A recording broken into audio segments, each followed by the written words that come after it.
Okay, so most of us, growing up in the 70s, 80s, maybe the 90s, we've heard our whole lives that fat is bad, and we've got everything is low fat, low fat, low fat.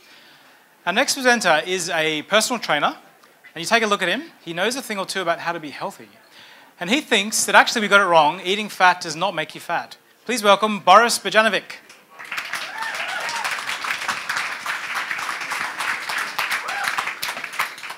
So eating fat makes us fat, or so we thought. So in the 70s we started making low-fat food, and now our shopping markets are filled with 99% fat-free alternatives, and we're eating them, mostly. We opt for our chicken breasts rather than fatty cuts of steak. We go for skim flat whites over the full cream, and yet obesity has been rising for the last 40 years of this low-fat crusade. So maybe we picked the wrong guy from the lineup. At this point, we can release fat and go on to look for the actual culprit, which is good. We do want a solution to this problem of obesity, but what are we doing to exonerate fat?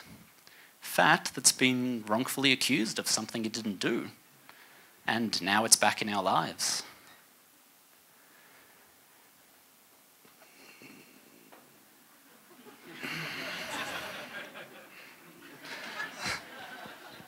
So for fat to be reintegrated into the society that is our diet, fat probably needs a bit of an image makeover.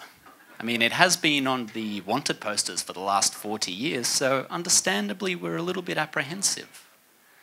So what does fat actually do for us? Not much really. I mean, it gives us healthy hair, skin, eyes. Oh, and it makes up 30% of the membranes that are within each and every one of the cells of our bodies. It provides us with energy. I mean, carbs only kick in after we start moving a bit more vigorously. It cushions our organs and protects them from impact. It keeps our core temperature at 37 degrees. And our brains are actually 60% fat. So it's absolutely vital for normal brain function. So how did this happen? How did we as a society start to demonize fat? It seems kind of simple. On the one hand, we've got fat that we eat, and on the other hand, we've got body fat. So they must be the same, right? No. It's not that we're eating too much fat, it's that we're eating too much. Which is weird, because fat has this nice little feedback loop. I mean, it tastes good, so that we go ahead and seek it out and to get all the benefits from it.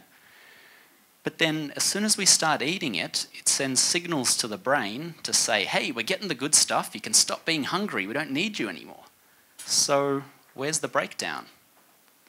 We're not actually listening, are we? We eat for so many reasons that aren't hunger. We eat because we're bored. We eat because our friends are eating around us. We finish off, or we eat our 3 big meals, our 3 square meals in a day because we've been taught to by our parents. And then when we do eat those 3 square meals, we make sure to polish off all the plates because there are starving kids in Africa. So we end up eating until we run out of food, rather than eating until we run out of hunger. We don't end up eating for health, we don't end up eating for nutrition, we don't end up eating for energy or for vitality, and that's actually the problem. So to get over this, we kind of need to release fat. We need to stop worrying about it. Fat is not the problem.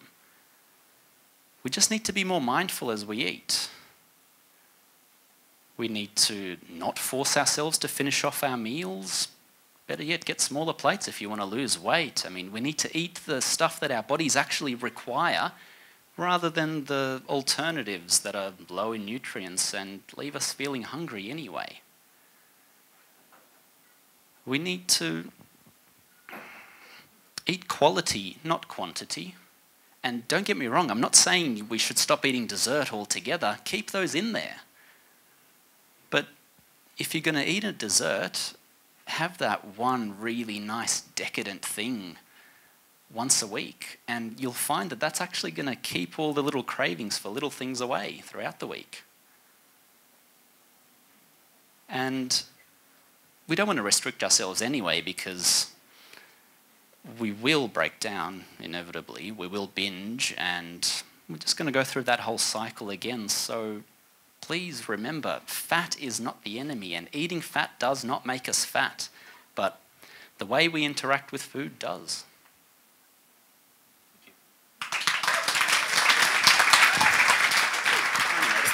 Thanks very much, Boris Bajanovic.